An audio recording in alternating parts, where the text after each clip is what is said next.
It always takes exactly 3 seconds for your life to fall apart. I count it. Erster, the conference room door slams open. Zweiter, 12 head snap toward our CEO's red face. Dritter, his finger jabs straight at me as he says those words I'll never forget. It's always the quiet ones. My cheeks burned as every colleague at that table turned to stare. 24 eyes piercing me like needles, faces transformed from friendly to suspicious in a heartbeat. That's when I knew. Being good at your job means nothing when someone powerful needs a scapegoat. I'm Margot Levine, 33, and before I go further with what happened that day at Helix Dynamics, please like this video, subscribe, and tell me in the comments where you're watching from. I still can't believe I'm sharing this story, but every time I tell it, I feel a little more of the weight lift off my chest. 4 years at the company. 4 years of arriving first and leaving last. 4 years of thank you, Margot, and what would we do without you, Margot? And in 3 seconds, I became the office pariah. Our CEO, Richard Blackwell, everyone called him Rick except me because I couldn't stomach the familiarity, stood at the head of the conference table that Thursday morning, veins throbbing at his temples. Behind him, a projection screen displayed a spreadsheet with a glaring red number.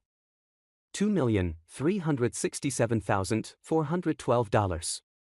Someone in this room is stealing from my company, he said, his voice dropping to that dangerous quiet that powerful men use when they're about to destroy someone. We have a discrepancy of over $2 million, and I want answers. Now, the 12 of us sat frozen. There was Devin from marketing with his perpetually loosened tie, Amara from client relations who'd just returned from maternity leave, Terrence. Our tech guy who rarely spoke but fixed everything, Lucia, our office manager who knew everyone's secrets, and the others, all of us part of the special projects division that handled our most sensitive client accounts. You should know that I was the financial compliance specialist, the one responsible for making sure every dollar was accounted for, every transaction above board. The irony wasn't lost on anyone. Financial irregularities have been occurring for 8 months, Richard continued, pacing now. Clever. Almost undetectable. But my external auditors found the pattern. My stomach twisted. 8 months ago was exactly when Richard had personally moved me to this team saying he needed someone with your attention to detail. Now I understood why. He slammed a folder on the table. $2,3 million. Siphoned through dozens of microtransactions. All approved within this room. His eyes locked on mine. By someone who thought they were smarter than me. I felt a drop of sweat slide down my spine as he approached my chair. Margot, here is our numbers person. Always quiet. Always watching. Always documenting. He practically spat the last word. It's always the quiet ones who think they won't get caught. My mouth opened. But nothing came out. I had spent my life being the reliable one. The careful one. The one who triple-checked her work. Now here I was. Being painted as a thief in front of the colleagues I'd broken my back to support. Sir. I finally managed. My voice embarrassingly small. There must be some mistake. His laugh was cold. Oh, I don't make mistakes, Ms. Levine. But apparently, you Donnerstag, I've already contacted the authorities. They'll be here within the hour. The room spun. Police? This couldn't be happening. Check her computer, someone whispered. Dominic, our team lead who'd always seemed to resent my close work with Richard. Already done, Richard said. Found plenty. That's when I realized. They'd planned this. This wasn't a discovery. It was an execution.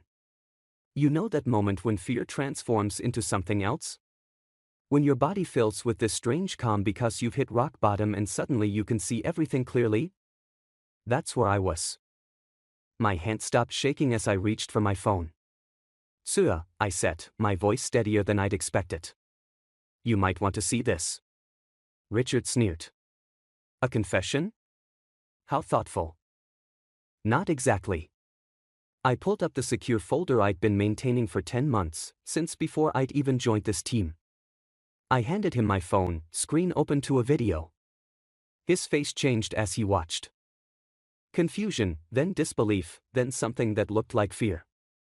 You see, 10 months ago, I'd noticed something odd in our company's transaction logs. Small discrepancies. Nothing major. But patterns that didn't make sense. I'd taken my concerns to my previous supervisor, who'd brushed me off. So I'd started documenting everything.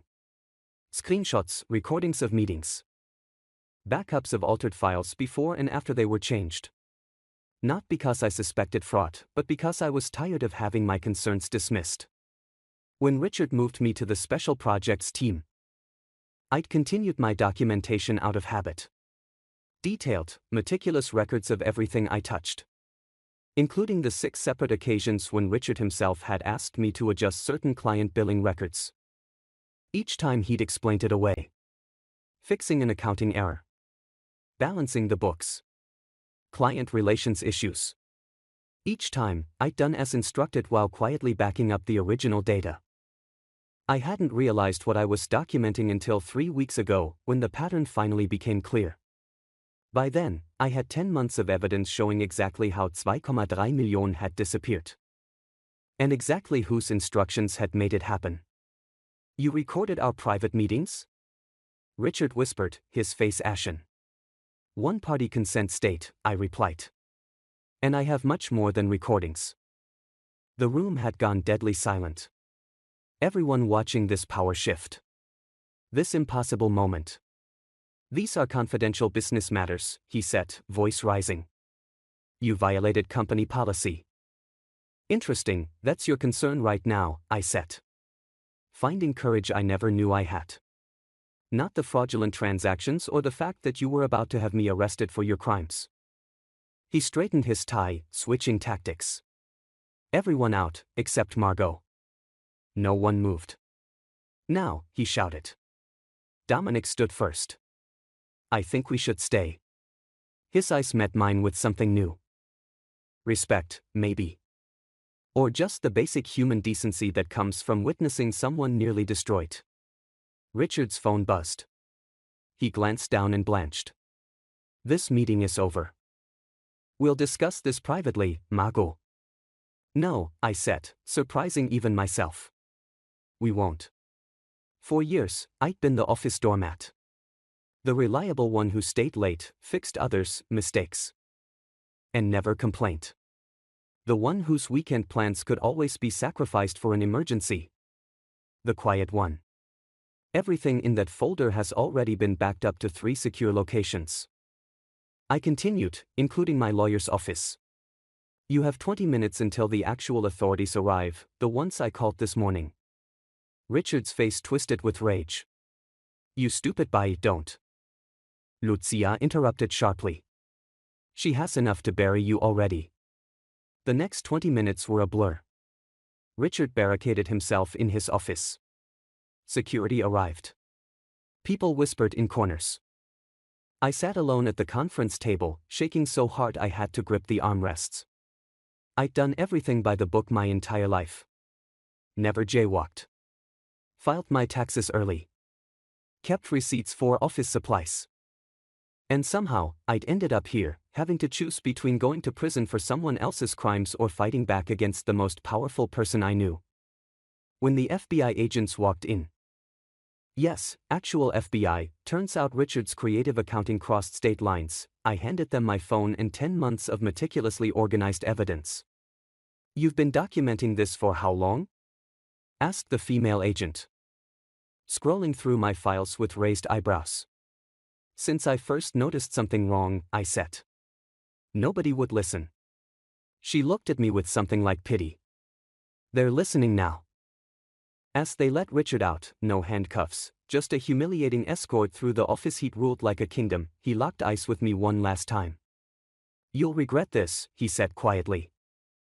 Only for me to hear. Nobody will hire a whistleblower. Maybe he was right. Maybe I just torched my career to save myself.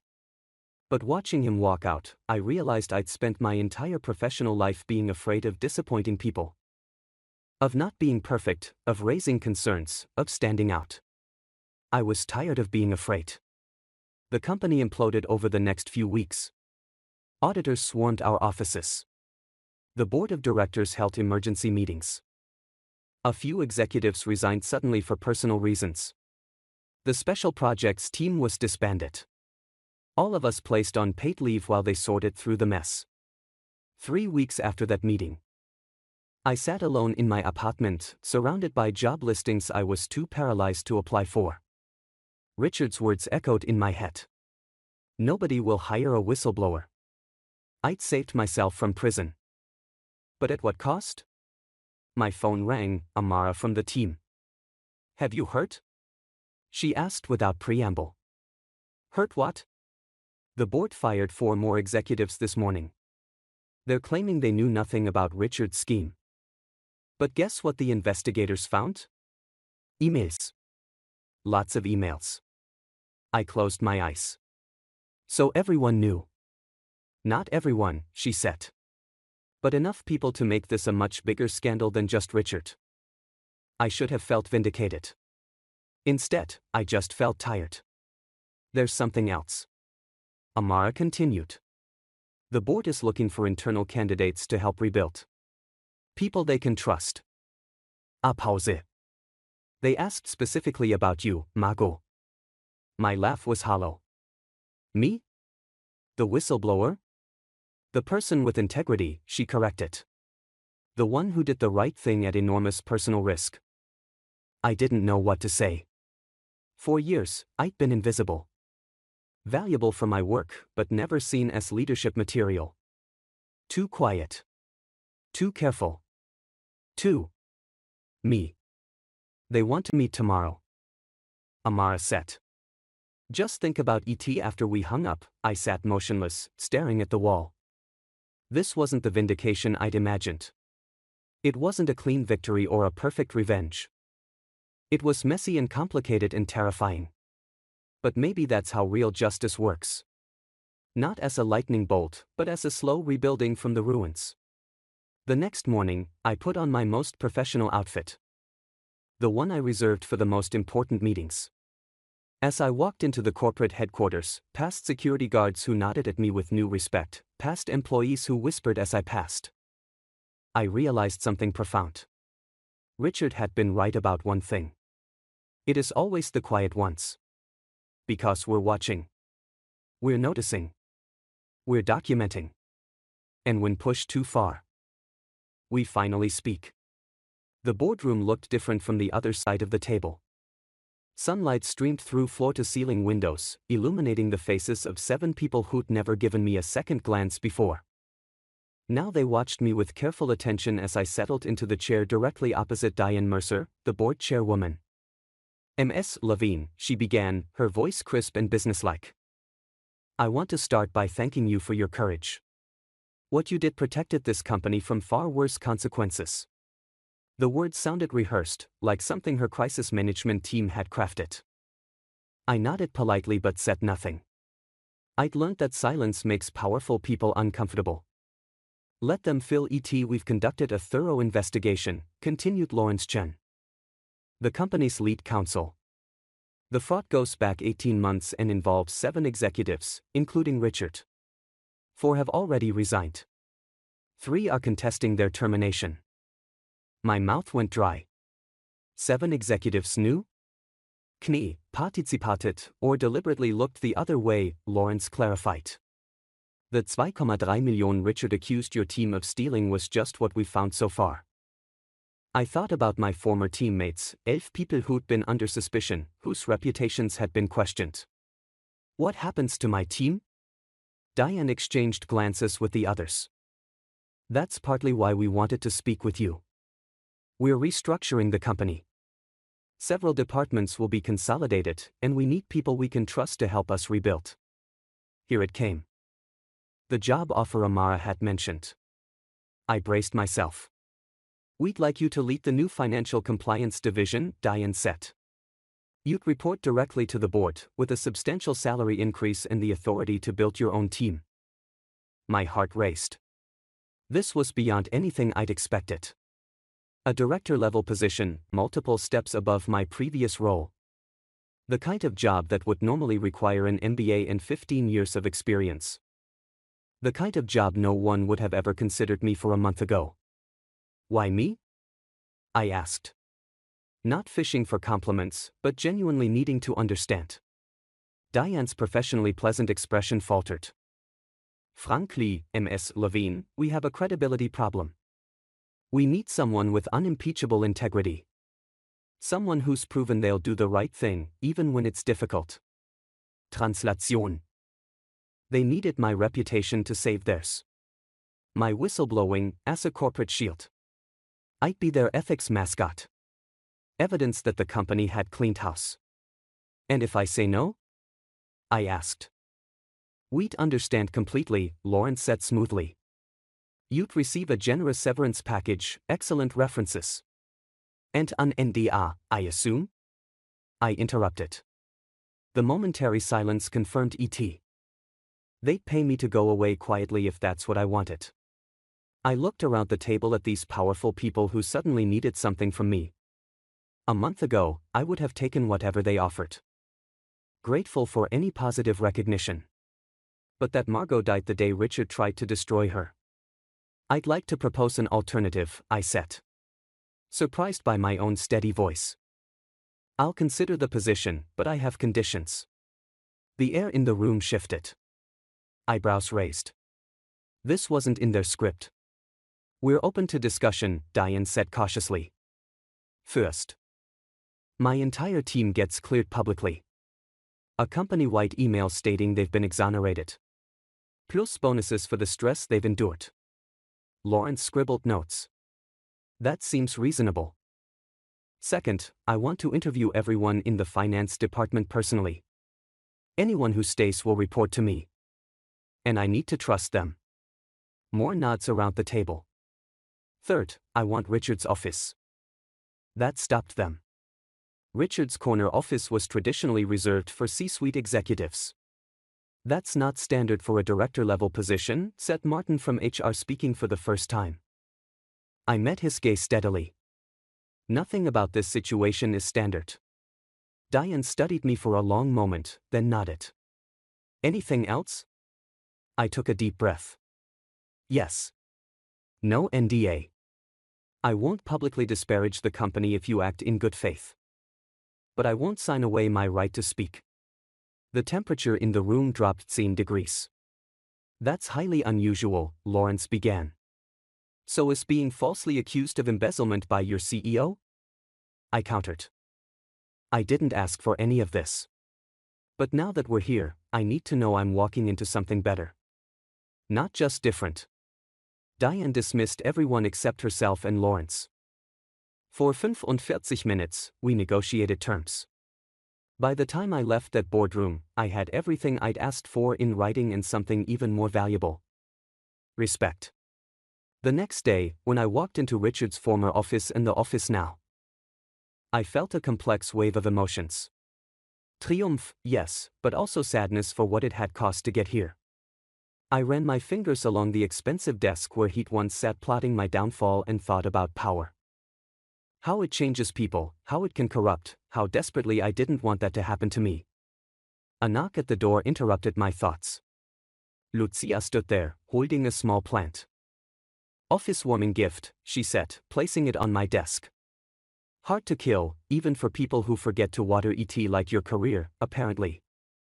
I laughed, my first genuine laugh in weeks. Have you heard from the others? I asked. Everyone's been called in for meetings today. There are rumors about reorganization, about you. She trailed off, studying my face. So it's true? You're running things now? A department. Not the company, I clarified. And I'd like you to be my second in command. Her eyes widened. Me? I'm office management, not finance. You're organized, perceptive, and most importantly, you stood up for me that day when it would have been easier not to. I said, I need people I can trust. Over the next week, I met with each member of our former team, plus dozens of others from finance and accounting. I hired Terrence to build custom security protocols for our new department, brought in Amara to handle external communications. Even Dominic, who'd initially suggested checking my computer, showed enough remorse and competence to earn a place on the new team. Only Devon declined my offer. "I'm sorry, Margot, but this place is tainted for me now," he said. "I've accepted a position elsewhere." I respected his decision. Not everyone wants to rebuild from ruins. The work was harder than anything I'd done before. 16-hour days became normal. We found more financial irregularities as we dug deeper. Richard's scheme had tentacles throughout the company. Each discovery felt like vindication, but also reminded me how close I'd come to taking the fall for it all. 3 months into my new role, I received a text from an unknown number. "You think you've won? Enjoy it while it lasts." I knew immediately who it was from. My hands shook as I showed the message to Lawrence. "We'll handle this," he assured me. "Richard's under investigation by 3 different agencies. This will only make things worse for him." But that night, alone in my apartment, I couldn't shake my fear. Richard had been powerful and connected. What if he still had allies in the company? What if this was just the beginning of his retaliation? I barely slept, jumping at every sound. The next morning, I arrived at work with dark circles under my eyes, flinching when my phone buzzed with a new message. It wasn't Richard this time, but a news alert. Former Helix Dynamics CEO Richard Blackwell arrested on multiple fraud charges. The article included his mugshot, unschiffen, hollowite, nothing like the intimidating figure who'd once pointed his finger at me in accusation. The FBI had found evidence of similar schemes at his 2 previous companies. This wasn't his first fraud, just the first time he'd been caught. That evening, as I was leaving the office, I ran into Diane in the elevator. "I assume you've seen the news," she said. I nodded. "The prosecutors called. They want you to testify." My stomach clenched. The thought of facing Richard in court, of having to relive that humiliating meeting, made me physically ill. "Do I have a choice?" I asked. "Legally?" "Yes. Practically." She left the sentence unfinished. We both knew the reality. If I refused to testify, it would undermine everything I'd fought for. The preliminary hearing was scheduled for a Tuesday morning in early December. I spent the night before rehearsing my testimony with Lawrence, preparing for every possible question. "Just tell the truth," he advised. "That's all you need to Donnerstag," but walking into that courtroom the next day felt like walking into battle. My carefully chosen outfit, a charcoal gray suit. Nothing flashy, felt like armor, my organized folder of notes, a shield. And then Richard was there, sitting beside his attorney, wearing a suit that hung loosely on his frame. He'd lost weight. When he turned and saw me, his expression shifted from blank to venomous so quickly it made me flinch. I expected to feel afraid. Instead, I felt nothing. This man had no power over me anymore. When I took the stand, my voice didn't shake. I answered each question clearly, referring to my documentation when needed. I described the transactions, the pattern of fraud, how Richard had positioned me to take the blame. Richard's attorney tried to paint me as an ambitious employee who turned on her boss to advance her career. "Isn't it convenient that you're now in a director-level position after accusing Mr. Blackwell?" "There was nothing convenient about any of this," I replied. "I lost friends. I still have anxiety attacks. I check my logs 3 times before bed. But I didn't have a choice. It was either speak up or go to prison for something I didn't. Donnerstag when it was over, I walked past Richard without making eye contact. Outside, reporters waited with cameras and microphones. "Miss Levine, how does it feel to take down your former boss? Will you continue working at Helix Dynamics? Do you consider yourself a hero?" I pushed through them without answering. This wasn't about heroism or revenge. It was about survival. 6 months after that first accusation, Richard pleaded guilty to multiple fraud charges. The details were made public. He'd been siphoning money to cover personal gambling debts, creating elaborate cover-ups, and preparing to flee the country when the scheme began to unravel. He received 8 years in federal prison. The company survived, though changed. We lost clients initially, but gained new ones who appreciated our enhanced transparency measures. The Levine protocols, as they became known internally, set a new standard for financial compliance. My team, my real team, the people who'd been through hell with me, became the most cohesive unit in the company. We were the ones who'd seen the worst and chosen to rebuild anyway. That creates a bond nothing can break. A year to the day after Richard had stormed into that conference room pointing his finger at me, I called my team together. "I want to thank you," I said, looking around at these people who'd become more than colleagues. A year ago, we were nearly destroyed by someone who thought power meant never being questioned. You could have left. Found safer jobs. Instead, you stayed to fix what was broken. We stayed because of you, Lucia Said.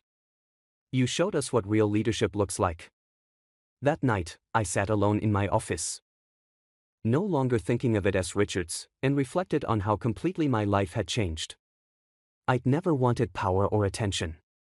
I just wanted to do my job well and be treated with basic respect. Instead, I'd been thrust into a crucible that burnt away my fear of confrontation, my need for approval, my habit of making myself small. What emerged wasn't perfect or fearless, but stronger, more authentic. Richard had been right about one thing. It is always the quiet ones you need to watch. Not because we're plotting against you, but because we see everything. We notice patterns. We keep receipts. And when pushed too far, we don't just speak up. We transform. 2 years later, I was promoted to CFO. The day the announcement went public, I received an envelope with no return address. Inside was a newspaper clipping about my promotion and a single line written in familiar handwriting. "Congratulations, you won." I didn't respond. Some victories don't need acknowledgement. Sometimes, living well really is the best revenge. Is my story unique? Maybe not. Corporate fraud happens every day. Whistleblowers face retaliation. Power corrupts. Systems protect themselves. What's unique is that I survived to tell ET that I found my voice when it mattered most. That I learned the difference between being quiet and being silenced. So if you're watching this and something in my story resonates, if you're the quiet one, the careful one, the one who notices things others miss, know this. Your attention to detail isn't overthinking. Your caution isn't weakness. Your documentation isn't paranoia. It might just save you someday. And if you're the Richard in someone's story, the one using your power to crush those beneath you, believing your position makes you untouchable, know this too. The quiet ones are watching. Always watching. Have you ever been in a situation where you had to stand up to someone more powerful than you? What gave you the courage to speak up? Or if you stayed silent, what held you back? I'd love to hear your stories in the comments.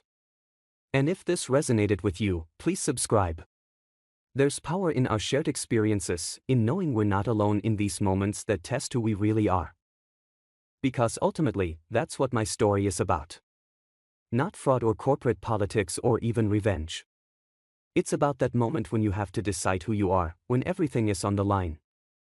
When the comfortable mask of who you've been is ripped away, and you discover who you've always been beneath it, sometimes it takes nearly being destroyed to find out how powerful you really are.